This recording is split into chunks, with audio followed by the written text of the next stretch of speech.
আমরা প্রয়োজন হলে শরীরের ঘাম দিতে পারি, আমরা প্রয়োজন হলে রক্ত জীবন বাজি রেখে আল্লাহর জমিনে আল্লাহর দিন বিজয়ের সিদ্ধান্ত নিয়ে কাজ করতে পারি।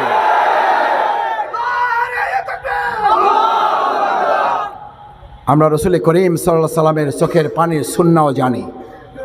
আমরা একই সময়ে রাসূল করিম সাল্লাল্লাহু আলাইহি সাল্লামের দান মোবারক শাহাদাতের সুন্নাহ আমরা ধারণ করি।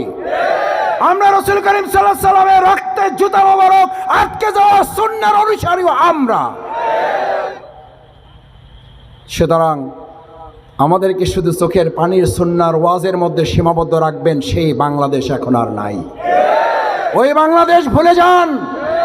এখন এই বাংলাদেশের তরুণেরা, যুবকেরা বুক চিতিয়ে বলেছিল we want justice, we want justice মানে হচ্ছে আজকের লোহাগড়া ইসলাম এবং কোরআনের লোহাগড়া।